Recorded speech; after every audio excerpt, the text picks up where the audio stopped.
All right, guys, welcome back to the show. On today's episode, I want to talk about something that keeps coming up all around the country as I travel around. I meet a lot of you, and I hear the same excuses over and over and over. The reason why I'm not being successful is because I have a family, it's cutting back on my time, or it's because I'm in school, or because I have a job. That's just not the case. Entrepreneurs all over the country are becoming successful with all these same limitations. They just don't see them as so. They see them as just something that's part of their lifestyle that they have to overcome. So today I have a guest on here who had 5 daughters when he started his business, was employed, had a job, and here he is a full-time professional real estate investor and entrepreneur. Let me introduce you to my guest, Max Keller. Max, how you doing? Welcome to the show. I'm doing good, Connor. How are you? I'm doing good, and I'm glad you could come on here. I want to go over a few things here because I think what you've done with your life is incredible. It's you've come from a position which should seem impossible for a lot of people, which is having a job and having a family. Not just having a family, having a big family with 5 daughters, but you didn't let that become an excuse. You didn't let that hold you back, and you made it. And it's happening all over the country. And I think more people need to understand this, that when they start blaming, oh, well, I have this time constraint or I have this holding me back, they're putting these self-limiting beliefs that are going to keep them from being successful. They just need to learn that other people are doing this and that they can overcome it as well. And you're a good example. So that's why I wanted to bring you on here today. So let's talk about kind of when you got in the business and kind of your start off a little bit from your point of view. Okay, great. Well, July of 2015, I came up with the idea. Basically, I was on vacation with a friend of ours. We have a big family. They had a big family. We were expecting our 5th daughter. So, I mean, they have a big family. And my friend said, "Hey, I just bought a rent house." And he's a real conservative engineering type guy and, works for the government. And I was working for the government, sort of. I was a school teacher teaching high school math. And I said, "What did you do?" And I started looking into it. And then from that point on, I just started educating myself and learning. I met some important people that, have already had some experience. And then I read a lot and I took people's advice. I worked for someone for free for about 3 months and did an internship. And then just kind of fast forward December of 2015, I had my first 2 houses under contract. I basically started December 1st of 2015, and I started just driving around looking for houses, posting ads. I got 2 houses under contract. One of them I had to release the contract because I didn't know what I was doing. It was too high. I didn't understand every detail like I wanted to, like I do now. I mean, I'm still learning, but I know a lot more now.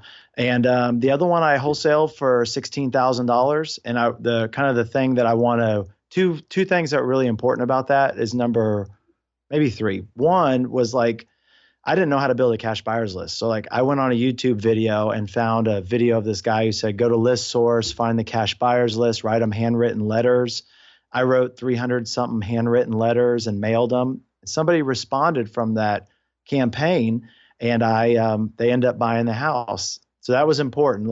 If you don't know how to do something, don't make excuses. It's the internet. Just go find out how to do it and don't try to overcomplicate it. Just do what that person says, so probably the first 20 or 30 or 50 things that I learned, this is how it went. I wanted to do something. I found somebody who knew how to do it. They told me how to do it. I followed their advice exactly. And most of the time it worked. Right. And so that was pretty much it. I got the cash buyer. The second thing I want to mention about this first transaction that sticks out in my mind is I was selling the house for $67,000. And I told the gentleman over the phone that I would do the deal with him for $67,000. And he said, okay, we'll sign the paperwork in a couple days. And then I had multiple calls after that where people offered me more. And I still sold it to him for $67,000 because I told him that I would. And that was really the tipping point, because I'll never forget when I went and signed the contract with him, I told him that's what happened because it's true. And he said he was really surprised. And I got the impression that a lot of people wouldn't do the same thing. And then if I did, I could separate myself. And so that felt good to be able to do what I thought was right and it actually help my business. And then number 3 is when I got that $16,000 check, I didn't go spend it. I got on an airplane with someone very well and went to a boot camp and learned more information. And then I joined a mastermind. I joined a mastermind when I was only on my 2nd deal. Most people wouldn't do that. Most people in my market don't even know what a mastermind is. Right. You know what I mean? And so so I used the money from my deals when I got started to develop myself and learn and join groups and go spend money on my own education and development. And that has been, I think, the best part, and how maybe I got into it and did better faster than some people. Right. Well, we'll go into this in detail here because self-development is a very important process. So there's Hmm. two sides of every business, and what most people don't understand is when they start out, you've got the functionality in the day-to-day operations of the business, lead generation, finding motivated sellers, finding buyers, raising money, creating systems. But none of this means anything. Like literally, this means nothing unless you can get the other side of the business under control, which is your thought process, your strategic thinking, the way that you approach life, how you handle adversity, and basically, if you don't have the right thinking, none of this stuff even matters. So you have to create a Hmm. foundation, create a person who can go out there into the marketplace and be successful. So everybody's so focused on finding sellers, finding buyers and money, but they forget they have to be someone that can handle this, when the deals start coming, because what happens when a buyer backs out? If you're not mentally strong enough, you're going to be in bed under the covers for 3 days. Or if a HVAC breaks and you don't have cash reserves, these are the things that really affect entrepreneurs that nobody talks about. This is the uh, real side of the business that needs to be worked on, which you've done very, very well. So let's talk about self-development here, because most people understand they need to work on themselves, but they never do it because they think they need to get a check right now today. But they need to be putting in the time reading the books, going to events, watching the YouTube videos. So what kind of was the process which you went through? Because I know you had a lot of time constraints, but you read a bunch of books and you went to a bunch of seminars and joined a bunch of masterminds, right? Right. Yeah. So I just, I structured my time. I think it's important to get buy-in from your family. So I told my family, this is what I really want to do. And, I want to do it more than anything. And, when I signed up to be a mentor, to get a full-time mentor, or, when I did the intern type thing, Right. our daughter was 2 weeks old, and it doesn't matter. Like, you just have to find a way. And so, yeah, I'd never made excuses, and I'm not one of these dads. My wife had a full-time job at the time, so I'm not one of these dads that just, my wife took care of everything. I was very active in helping in my family. It just didn't matter. So, what I did is I structured my day to where I was in my 7th year of teaching, so I pretty much had it down. So I got there real early in the morning to do all my work, and then I left at 4, and then I was pretty much done for the day. And then from 4 until 7, I worked for 3 hours a day on my business. So that's learning new things. That's setting some parts of the business up. I mean, there's a lot to learn. It takes a lot of time. And then from 7 to 9, I would eat dinner with my family, put my kids to bed, and then from 9 p.m. until I passed out, I would work on my real estate business. And I remember one time, it was a Thursday night, and I stayed up working on real estate until 6 a.m. And then I remember I didn't want to wake my wife up, so I went and slept like in my daughter's bunk bed, and I slept for 1 hour, and then woke up and taught 6 algebra classes, and then of course when I went home I passed out because I'm a human, but I worked. I mean, I took a little bit of time off on Sunday to go to church and just go buy groceries, but I mean, other than that, it was just pretty much every day.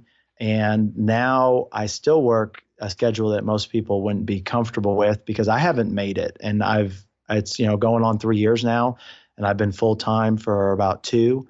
And I still, there's still so much I want to do. And, as you learn more, you figure out how much better you can be.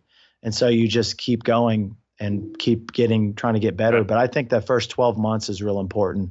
And you have to have the right mindset. And I don't even really know how to explain it. Like I said, I'm dyslexic. I have a lot of learning disabilities. I didn't let any of that stop me. I read 24 books. It takes me a lot longer to read a book than most people.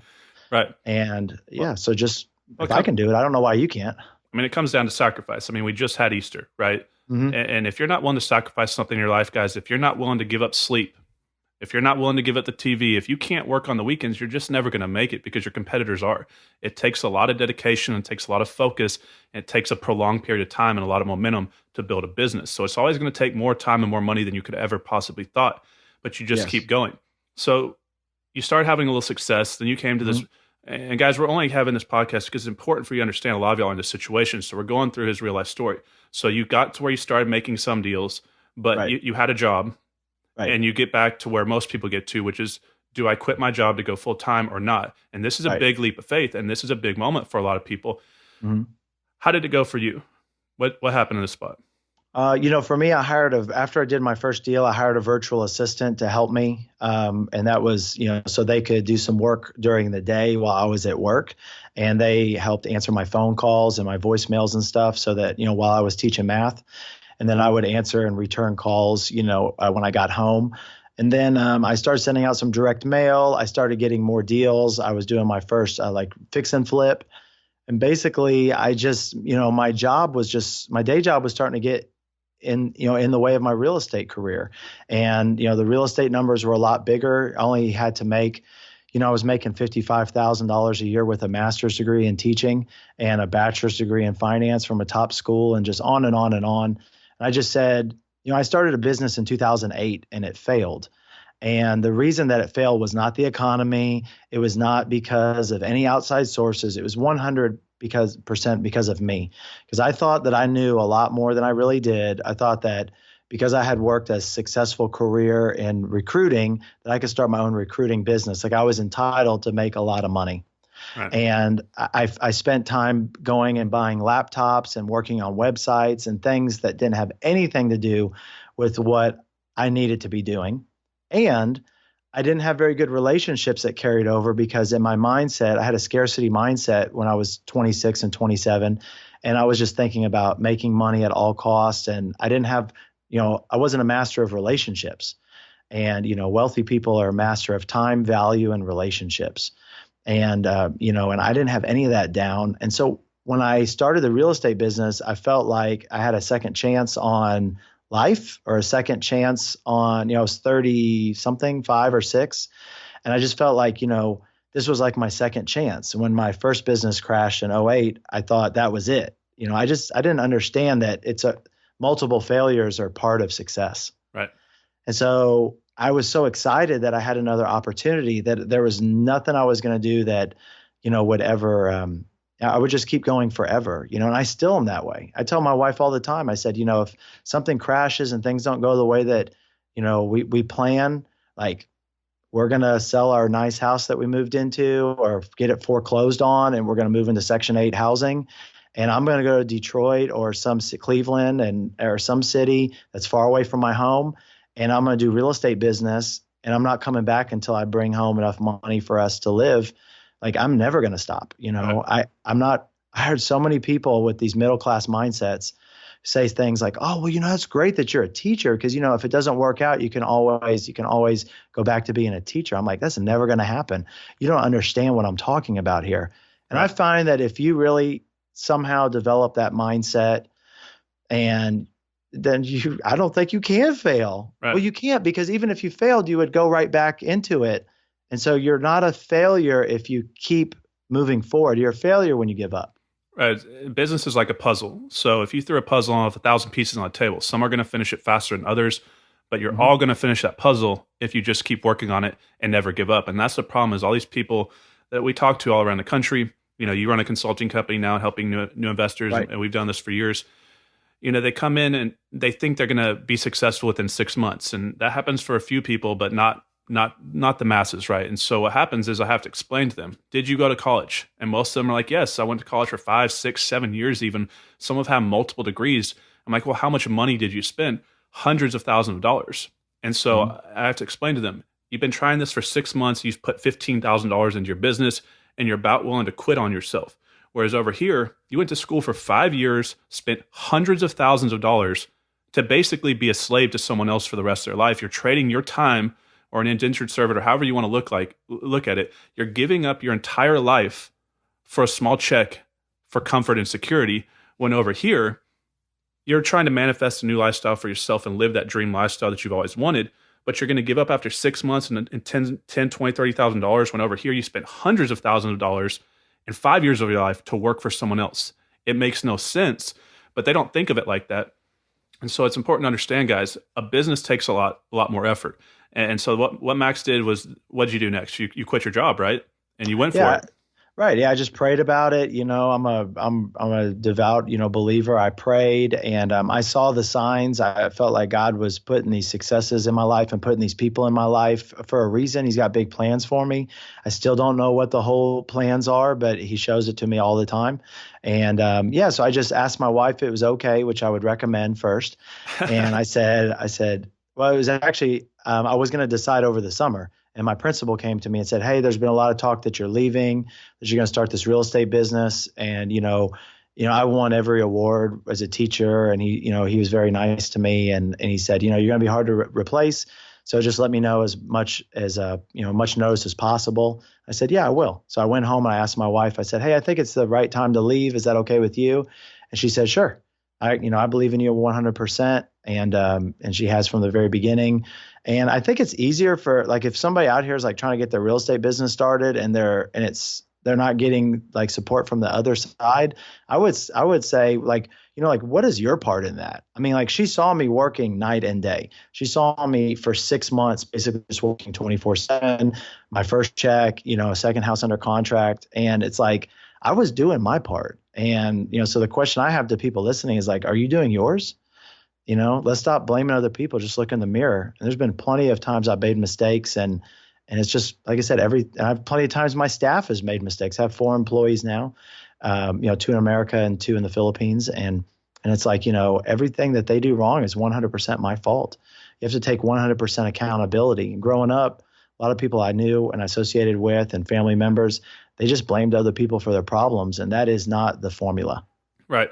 So we're not telling you to quit your job. We're not telling you to do anything No. like this. We're telling a true story of how Max's career has gone. So Mhm. he believed in himself, right? And that's what ultimately it comes down to. And so he said something important there, like talking about other people, like, well, you can always fall back on this, or I can always go back to. Guys, if you're coming in to start a business and in the back of your mind, these are your thoughts. Well, I'm going to give it my best shot, but if I fail, I'm going to go back to doing what I'm doing. You've already failed from the get-go. You can't have these thoughts. You have to burn your, what's the saying? You have to burn your ships.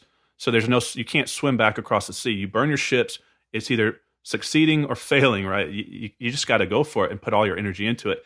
And I think too many people give themselves a scapegoat, because if they put 110% into it and then they fail, it's a lot harder to handle than if they put 70% in and then they fail, because then they can always rationalize, well, I would have done better if I didn't have this limitation, or I would have done better if I had put more time in. So people give themselves an out, and it's just not the way it's supposed to be. You're going to have to give it everything you got. So you quit your job and you started flipping houses. So you started going from a wholesaling company, which you still do wholesaling. Everybody still does wholesaling from time to time, Right. because it's quick cash into the business. But you started doing retail fix and flips. Let's talk about some of those first ones. Obviously, they didn't go the way you wanted. Some things came up. Someone may have sold you a house that had some roofing issues, that had extra decking issues. I don't know who that would have been, right? That's right. So Yeah, won't say his name. yeah, I mean, it wouldn't be someone that's on a podcast with you right now, but you know what?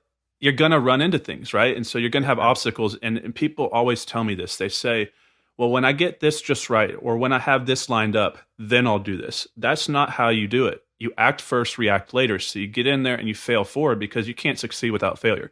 And so you're going to have a lot of obstacles in your way. So let's talk about some of your first rehabs and how those went, and Okay. and kind of go through those a little bit. Well, they got better over time. So I would just say, I think the most important thing for me being a math teacher is I am really good at numbers. So I've never bought a property that wasn't a pretty good deal from the very beginning. And I never got into this habit of, like, overestimating the ARV. I just got really good really quick at figuring out the numbers part. And so if you understand the numbers part from the beginning, you can just have more room for mistakes. And so Right. that helped a ton. So my first couple of houses, although my first one was bad because I picked the wrong location, it was too cheap of a house. I was in a very crime-ridden part of town. I had to fire a contractor, which if you feel like you need to fire a contractor, you probably do. And it's a short-term, bad thing, but it's long-term, it was really good. And I ended up meeting a contractor that I still use today, and he's done a bunch of houses for me. If I hadn't failed that, the guy who was kind of lousy, I would have never met the better person. Right. So, yeah, termites. I mean, I don't know. It's weird because I am reflective a little bit, but I'm always just thinking like so far down the line that like I sort of forget about them. And, Right. they don't bother me. And so, yeah, my first house, I probably only made like $5,000 doing a retail flip on it. It was a very low price point, but even as a percentage, it was low because I didn't understand what it was like selling an FHA really old home in a bad neighborhood. Right. My second flip went a lot better. I was in a lot better neighborhood. I had better financing, and it went fine. There's always something, but the next house that I did, the third one, yeah, there was more challenges. I think it was because it was a much bigger rehab. It was like 50 grand that we put in on, I would say for new people, you definitely want to start out with the lighter rehabs. Right. That's going to be definitely the consensus. I have made the most profit probably on the lighter rehabs. And now, I mean, gosh, I don't even know where to begin. There's so much to talk about. I'll just answer your question. I'll just answer your questions. Well, I mean, it's important for them to understand that, like you just said, you're going to make a bunch of mistakes on your first houses. Mm-hmm. So you got part of y'all's education is going to come from the books, from the videos, from the podcasts like this, from going to the boot camps. But part of it's going to come from what we call street justice. You're going to have to go out there and fail forward, right? And so you don't know what you don't know until you get into the house, until you start pulling off showers and finding mold and termites, like you said. And another thing is, and I'm not putting you on blast, but this is what happens with everybody on their first few houses. They over rehab them, right? So on that particular house, I remember you put way too much money into it. Oh, right. And, yes. And why do people put too much money in their first house or two? And it comes down to risk and reward, and it comes down to feeling comfortable, right? And so when we have a house, the first time we buy a house, it's not like HGTV. It's not like reality TV. When you get in, all of a sudden the real pressure sits down. You realize you borrowed someone else's money to buy this. You've got the weight of the world. You got anxiety kicking in, and you just want to make sure that you get that money back out to cover your costs put in. And so a lot of times we over rehab a house to kind of guarantee that we'll get our money out, but that's where we lose money. And so it's very important to not over rehab these houses, especially depending on the price point you're in. So under 200K, guys, don't go throw a bunch of, crown molding in there, right? Who would have done that, right? So like these are things that we all do. We all over rehab a house, but as you get better, you'll realize you can get cheaper workers. You don't have to do certain repairs. Like for example, on a price point house like that, we don't put a glass shower door in there. If there's a broken garage door opener, we don't do this either. So there's certain things we've learned over time that doesn't affect the sales price. You're going to get the same price, but you don't have to put that money in. And so you learned a lot of lessons flipping these houses. You continued on going down the process of self-development. So you're learning in the field and you're learning outside. You went and joined a couple masterminds, right? And that's helped boost your business, right? Oh yeah, night and day, because like you said, it's two parts. It's it's like the processes of your business, the day to day, and then it's the mindset. And so for me, I've been in 3 masterminds and I'm in 2 right now. And so you plug into, people's mindsets who are much better than yours. Right. And so you start to develop their mindset, and then you start to develop their processes. Every opportunity I had to go fly to somebody else's office, I did. I'd spend a couple days at their office learning. And then I opened my own office in February of last year, so about a year ago, because I needed to hire some people. It couldn't just be me. And then I wouldn't be able to grow very well that way. So I hired some folks. I didn't want them to come to my house. So we got a little office, and then we got a little bigger office. Then I figured out that they can just work from home, and that worked. That was much more efficient. So there's just all these waves that, you go through, and I would just tell people that's okay. And that's part of the journey. But if you stay in it long enough, I mean, I don't want to sound mean, but most people are just going to fall off. So like you'll be left. I mean, that's been my experience. I don't know what else to say. And yeah, I don't know, you get as much as you put in. And I put in a lot, and I keep trying to get better. And I've realized that the event that, like when we sell a house and we make, a very good gross and net profit on a house, the event is predetermined by how good our process is. Right. And so if we have a very good process in place, that's how you get to these big events. And people who are successful at whatever they do, there's a process behind that. And so learning, mapping out all of our processes, just growing, it's been great. I love this business. I'll never stop doing it. I help other people learn how to do it. But yeah, I definitely don't use words like easy money or I don't know. It's weird. It's like the most difficult thing I've ever done in my life, but it's also very rewarding. And if failure is not an option, there's really nothing to worry about. Right. I mean, this is a lifelong business, guys. Real estate's not something you hop into for a year or two and then hop out of. This is not a get rich quick business. This is a get rich business. If you stay in this business and you figure it out over time and you make all those mistakes on the front end, you'll avoid making them on the back end. So profits go up. Time to do a project goes down. You just start growing your business faster. So you can hire people. So it's important to understand that this is not one of those path least resistance ideas that you're going to come into. This is going to be a lot of work. Max is putting in, while he had a job, he was working every extra hour afterwards to build his business. Mm-hmm. Then once he quit his job, he's still putting in probably 80 hours a week to do this. This is not something that you can just willy-nilly. This is something that's a serious business, and there is no easy button. It's going to be hard work, but if you push and you push and you push, real estate's changed so many lives of people I know, it's going to change your life too. So what's your focus now? So you're flipping houses, and now you're teaching people to flip houses because you've taken your skill set as a teacher and you're wanting to give back and duplicate. So you started a consulting program or training program that you're teaching people how to do what you're doing, because you've had a lot of success here in Dallas, which is a very competitive market. If you can make it in this market, you can make it anywhere. And so let's go through and talk about that a little bit. Okay, yeah. So, I really, when I got into real estate, some people do it because they like, they hate their jobs or they hate their life. And like for me, I planned on being a teacher forever. I loved it. I loved every minute of it. The first year or two, even though I was 100% dedicated to real estate, I was thinking, man, I wonder if I could retire from real estate and go back to be a math teacher, because I loved working with the kids so much, which very few teachers would say that. And that's probably why I was good at it, because I really love being there. And so, yeah, so what's kind of happened is I joined these masterminds, and the folks in the mastermind were trying to do things that were a little bit more interesting, a little bit more exciting. And it was just kind of going like so. And I said, if you ever want some help, like I'd be more than happy to help you, because my background is in teaching, and I wrote curriculum, and I did a lot of cooperative learning. And so like, this is what I'm like, I used to teach teachers how to teach.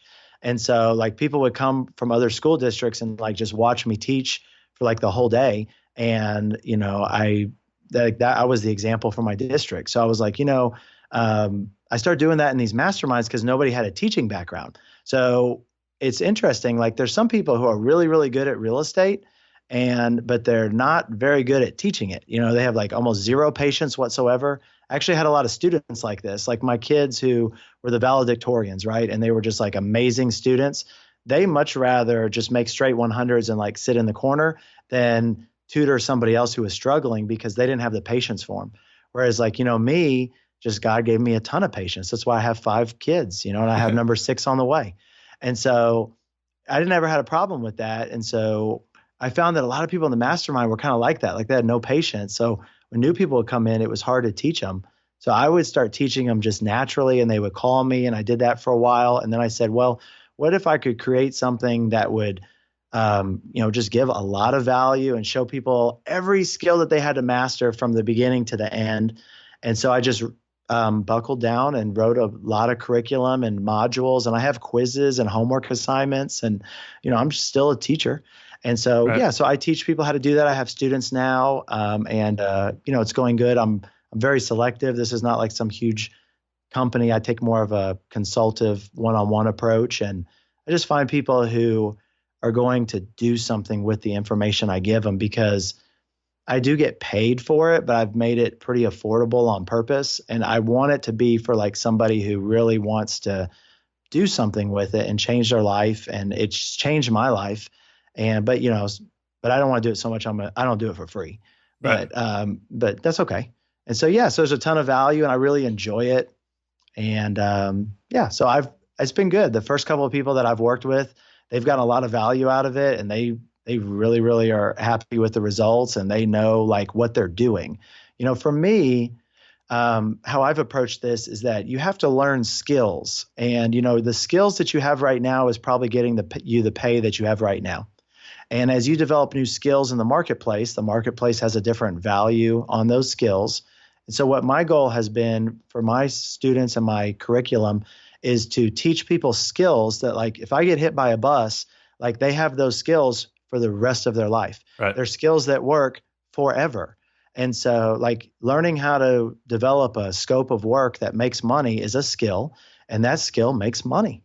And so I haven't really taken, like, I'm available for my students after they leave my program in 3 months, but I want it to be to where like they're independent and they can make great profits for their family, just like I've been able to do for mine. And so that's been my goal. Some programs, they just want it's real cheap at the beginning and it's just kind of a trick to get you on the back end. And I don't care what other people do. I Right. really don't focus on what other people do. I don't compete with other people. I just compete with myself. But I just thought, if I was getting started, what would I want? And I'd want to get as much value as I could for the amount of money that I spent or invested. And then I would like to have some skills when I walked away to where I could take those skills out to the marketplace and know enough to where I could complete a deal from the beginning to the end Right. and then take some of that money and reinvest and get to the next level. Right. So for a lot of you out there that are younger and you're starting your business, this is the type of call that's very important for you to understand because we have a bunch of calls. You got all the videos on my other YouTube channel, Investor Army. We've got, lots of people coming about lead generation and exit strategies, but this is what can help you get in the right mindset because it's about replication, duplication. So the first thing Max did was he invested with his time. So when you start out your business, you have time until you start making money. So he invested with his time. He read the books, went through the process of self-development, listened to audios and trainings, what y'all are doing right now, listening to this podcast. And then he learned that he had to take a risk with the knowledge that he had. So he went out there, he quit his job, and he put 100% of his time in. That's a big leap of faith. And then he started investing his money for education. So he's investing his time originally, and then he's investing money. He got a mentor, was able to get help. As you can hear with his story, resiliency is a big part of success. You have to be consistent with momentum and understand this is not a quick strategy. So he had 5 daughters. Tell him about number 6. Did you get another daughter? It's a boy. You got a boy. Yeah, I mean, the baby hasn't been born yet, but God willing, it probably will by the time we air. It's not that long from now. But I tell people I didn't plan it that way. I'd be happy with another girl. It makes no difference. I'm very happy. But, the boy is cool. And, I was a football coach, track and basketball. And I would think to myself, man, I wonder if I'm ever going to get a boy. We'd be at pictures for football and, the boys would have their football and their helmet and, I was lifting weights and doing all that kind of stuff. And I was thinking, man, I wonder if this is ever going to happen. And it finally did. And so when people get real nosy and get all up in my business, I just say, hey, man, I don't give up. Everybody else would have stopped at 2 or 3. And it's true. I don't give up. I will never give up. I told my family, like, I'm going to keep doing this forever until I take my last breath of air until I reach my goal. Now, if I reach my goals, yeah, then maybe I might just find something else or just work at the YMCA and just mentor kids or be a substitute teacher or something like that. But until I hit my real estate goals, and I mean, I'll probably coach as long as I can help people. I mean, I think, look at the talents that God gave you, and think about if you're listening, think about what you're good at and think about the talents God gave you. And are you using those to glorify him? Are you using those to your best abilities? You didn't get those talents just from thin air. Do something with them. And if you can do them within this real estate space, I think you can, because to me, there's so many different things that you can be good at in real estate to help accelerate you. And so, use those talents and just never give up and it's a great business. I don't really know what to say to people. I don't really know why, in a way, I did what I did. I look back now and I think about how hard I worked when I got started and how hard I work now. And I'm not competing with other people. I think that's a real bad habit to get into. I think it's all about competing with yourself and getting a little bit better every day. But I just want to live and have really big goals. I want to give away a lot of money to charity. And I think I can do that with the real estate. And so that's why I'm here today. Right. I mean, you guys got to understand, we tell ourselves and we write a story in our internal dialogue of how we want the world to go. And then when we hop out there into reality and it doesn't go the way we want, for example, you say, I'm going to get into real estate. I'm going to change my life. And 3 years from now, I'm going to be financially free. I'm going to build up a 10K monthly cash flow and I'm going to own all these rental properties. And then 3 years comes down the road and what we had in our mind doesn't align with what actually happened. That's what creates anxiety and depression. You have to understand that just because you want something to be the way it is in your mind and you think it can go that way, that's not reality. That's delusion. And that's what you have to understand is that you have to let reality take place. And so you have to want this as bad as you want to breathe, as bad as you want to eat. And we can say that to people, and all the time they trick themselves and they say, I really want this. I want this more than anything else. But they're not willing to make that sacrifice, and they're just not willing to do it. And then when they don't have the results they want, they get very, very discouraged and very, very, very frustrated. And this is when people quit their path along their business growth. So most people I know hit financial freedom in 5 to 7 years through single family real estate investing, just to give you kind of a lot of data that I've seen from behind the scenes. And I mean, this may be a really bad example to bring up right now, but I was just watching something the other day on like Pablo Escobar, right?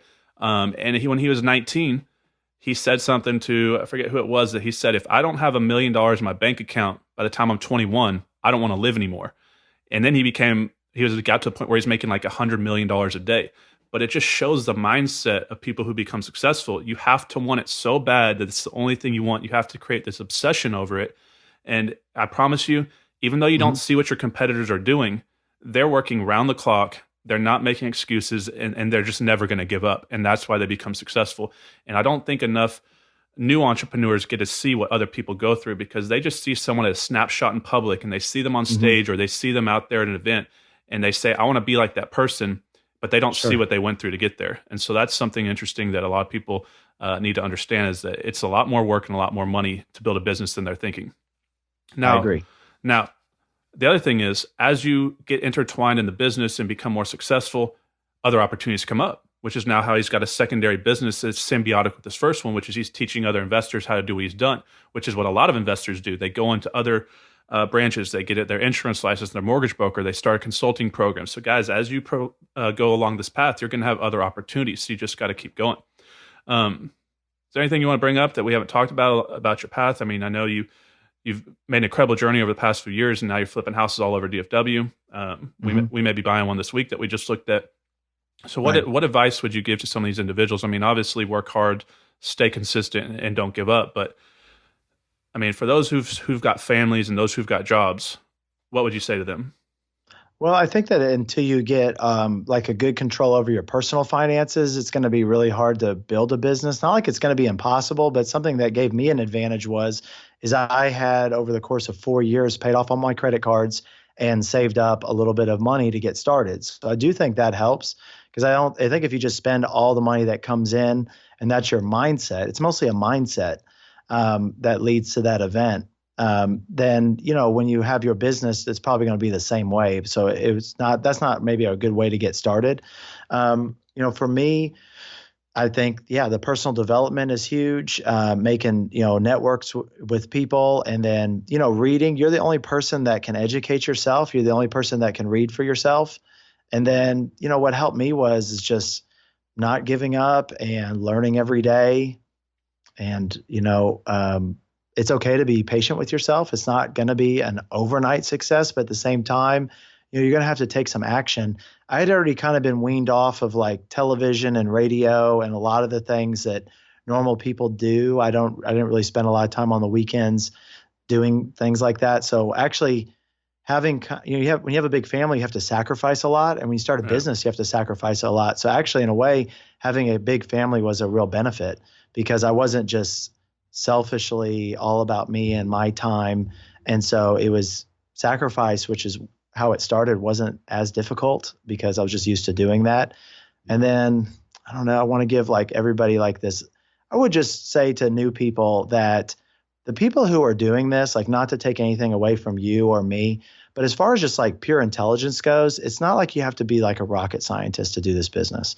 I met people who have jobs that would be low on the rocket scientist meter, and they're just like regular people, but they stick with it and they're really resilient, and then they do really well. Maybe it takes them a teeny bit longer. So don't get caught up in all the reasons why you can't do this. Start getting caught up in the reasons why you can, because nobody expected me to. I don't even know, man. I've been working so dang hard, but I sort of don't even know how this happened in a way. But I will tell you this. I looked at my other schools, and I love those people, and no disrespect to them, but a lot of the folks who told me in confidence that they had big dreams and big goals, and they were going to leave that school and move on and do something else.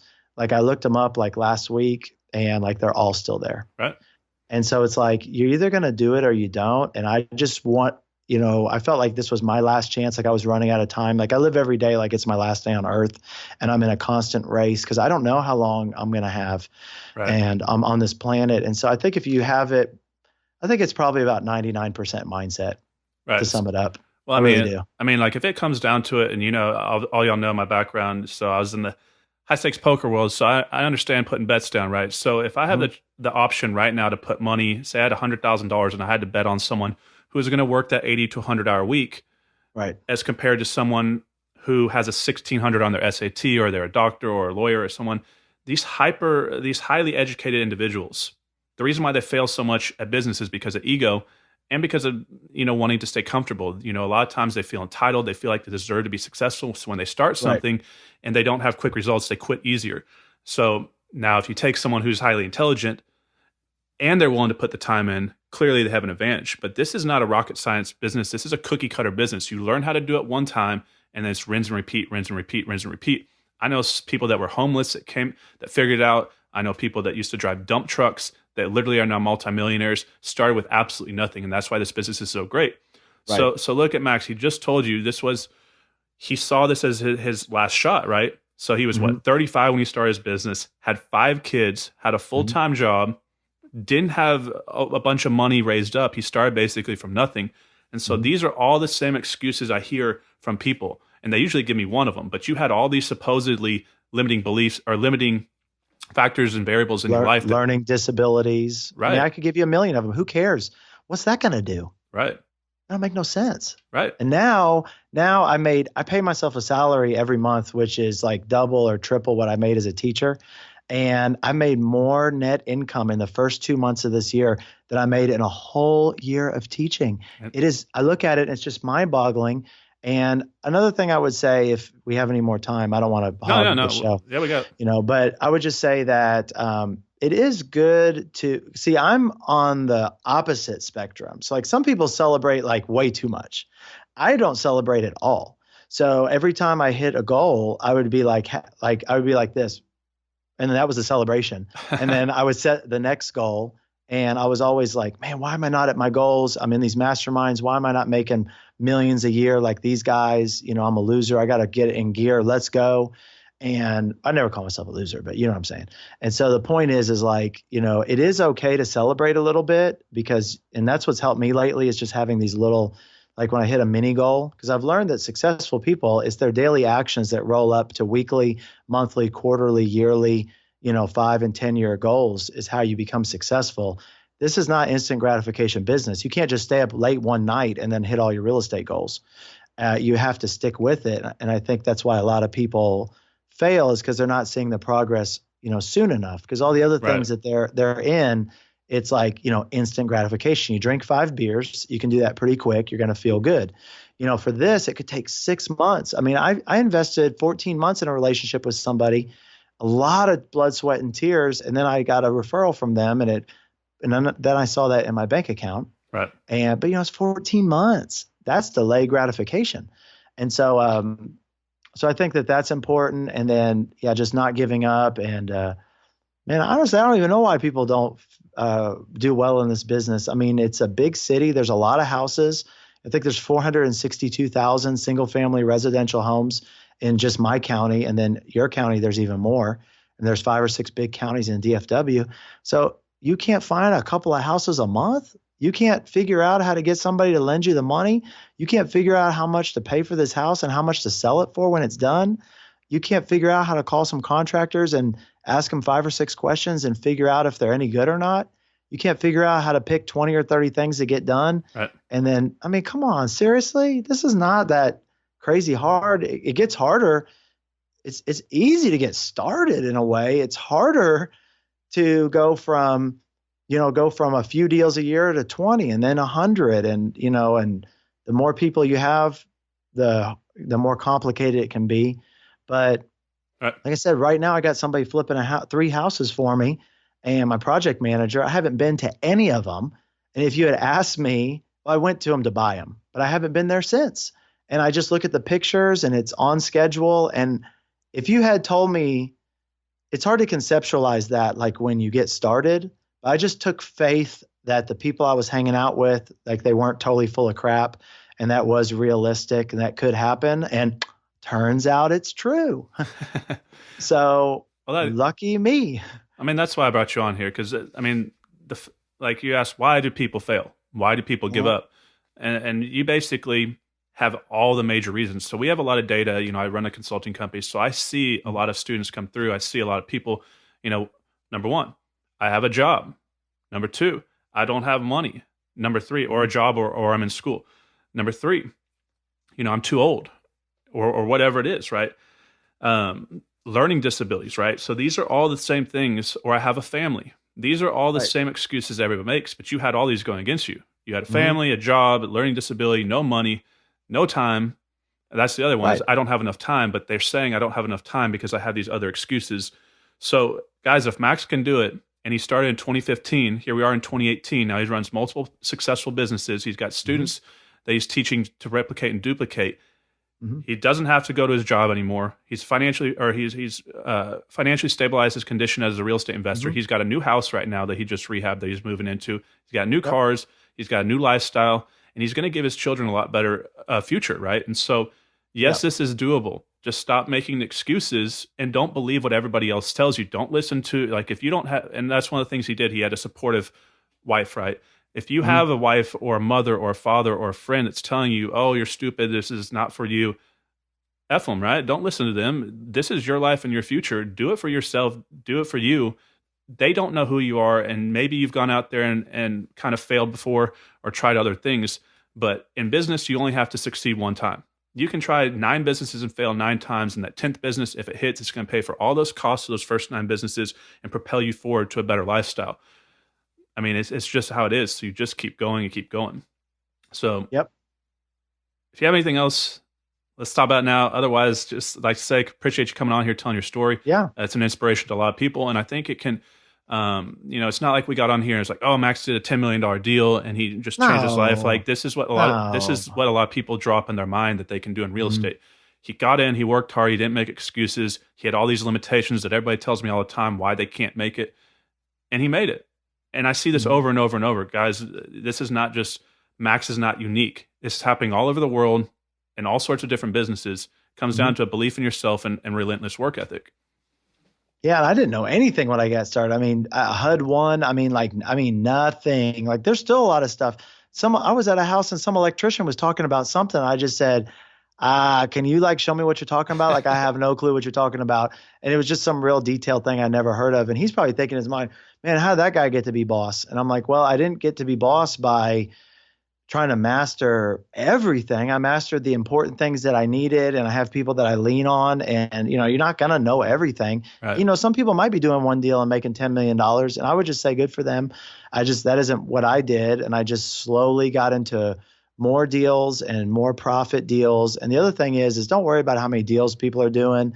There's a lot of people who say they're doing so awesome. They're full of crap a lot of times because I know I'm like really close. They're Right. not telling you the whole story. So I'll tell you the whole story for us. Like, if you call me up, and you can call me, I'll put a note if you want to contact me.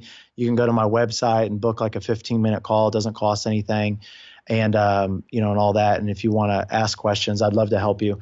But the point is like, you have to, you've got to fall forward and just keep moving forward, and anybody can do this. But yeah, you have to be obsessed with it. If you're not, probably just want to stay at your job. Right. Guys, like people ask me why I became successful is because on Friday nights, instead of putting shots down my mouth, I'm putting bandit signs in the ground. While all my friends were out there Oh partying, my I was out gosh. there running around the streets putting signs out, right? So you gotta make the sacrifices. That's what it comes down to. Yep.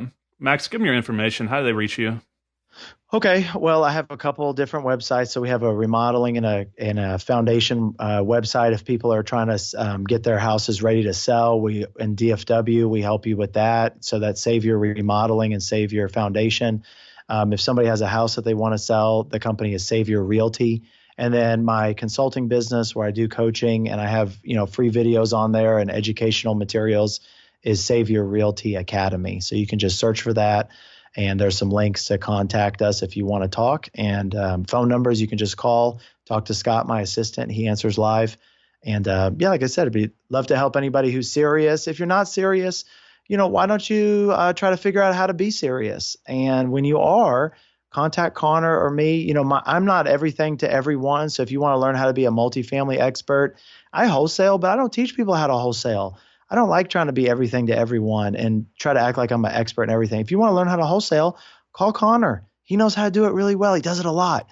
If you want to learn how to rehab, 2 houses your first year and make, 25, 30K a property, that would be a good target on an inexpensive home, then maybe I could help you. And if you don't get my help or you don't get Connor's help, one piece of advice I got from somebody here in the city, he goes, Max, if you don't buy my program, buy somebody's. Because when I was starting like 30 or 40 years ago, I didn't have any of this. I had to figure everything out on my own. Right. And if I had to figure out everything on my own, I don't think I definitely wouldn't be on this call, and I probably wouldn't be that much further than I am now. I've accelerated from getting the knowledge from other people. So if you call me and you're like, this isn't the right thing, or you call Connor and it doesn't work out, man, find somebody that you're comfortable with. I don't know what you want to do. I couldn't have forked over a huge sum of money. I think that would have hurt me more than it would have helped. So find what makes sense for you and your finances where you're at. But definitely it is a great way to accelerate. And I still use it today. I'm going on 4 trips in the next 4 weeks, and I'm getting a lot of knowledge on those trips and building relationships. And that all comes out of my money. Right. I have a corporate travel budget, but I mean, it's my company. It's not like somebody else is paying for it. I used to work for a company where I traveled all the time, and you're just like, yeah, book first class. It's on that company. This is my company. Right. But like building relationships and building more knowledge and building more skills, that's how you make more money. And then once you get those, putting them into action. And it's not really rocket science, people. You just have to work really hard. Right, guys. So it's important to understand, like, you're going to have to travel. Even we have videos on my other channel talking about you got to travel for education. But before you do, and before you go spend $1,000, $2,000 for a weekend boot camp, ask this question to them. Do you have some type of program you're upselling me to? Because there is a difference between a pitch fest where they get you into a room to get you excited for 3 days, and all they're trying to do is upsell you to a $50,000 program, versus an actual seminar, an education seminar, which you're going to pay $500 to $2,000 for the 3-day event, which is just really good speakers, and they're not trying to sell you anything. They're not trying to upsell you. That the money that you're paying is for the actual event and the education. So there's two different complete worlds. They're different there, guys. So you got to be very careful, because you don't want to fly across the country just to get upsold to a $50,000 program where the real information's at, right? And so there's a lot of these, supposed gurus out there, and we all know what happens. Not much after you go through a lot of their programs. I'm sure there's a good one somewhere, but you're a lot better working with someone like Max, or someone who's going to work with you directly. The other thing is, when you go through, if you're going to look out there and look into different coaches, ask who you're going to be working with. Is it going to be the deal maker, or are you going to get some hired coach? Because if you're getting a hired coach, anybody can teach somebody out of a book, right? That's not the real help. When you work with someone like Max, or you work with someone else that does one-on-one mentoring, you're actually direct to that individual who's been out there and done the business. And so those are 2 things you need to be careful for, or careful of, when you're going out there looking for education. Is make sure that they're actually going to have a real education event and not some upsell program. And also that when you hire someone, you're working directly with them, because that's the big difference. Right. And that's where you hear people getting burned for 50 grand because they went through the wrong program. So yeah, I missed all that. That was weird. I never saw any of these home garden shows when I got started. I know that's what inspires a lot of people. I wasn't watching TV, so like I just 100% missed it. And then when it comes to like boot camps and things like that, and the big programs, I don't have any opinion on them because I've never even been to them. I don't know anything about them. I hear people talk about them a lot, and I missed all that. I was doing other things. So yeah, I would, if Connor has more experience to that. So I agree with him. And yeah, the first person that I paid that helped me was just kind of a regular guy who had like 50 rent houses. And then my mentor was kind of a similar background. So that worked for me, but I don't know what works for you. You're going to have to figure that out. Right. I mean, guys, just understand, you don't know what you're getting until you buy it, right? So it's good to kind of interview with the person and kind of have an idea of what you're getting. So obviously y'all see that Max is an incredible story. He's just like a lot of y'all. He's not some shiny suit salesman on stage pitching you the dream, telling you you're going to make $1 million this year. So just think about that when you go out there in search of where you're going to get your education. All right, Max, I appreciate it. Thanks for coming on the show. Okay. Well, thanks, Connor. Thanks everybody for listening. Have a great day. Yeah, guys, reach out to Max if you want some help with your flipping business. And guys, we'll see you on the next episode.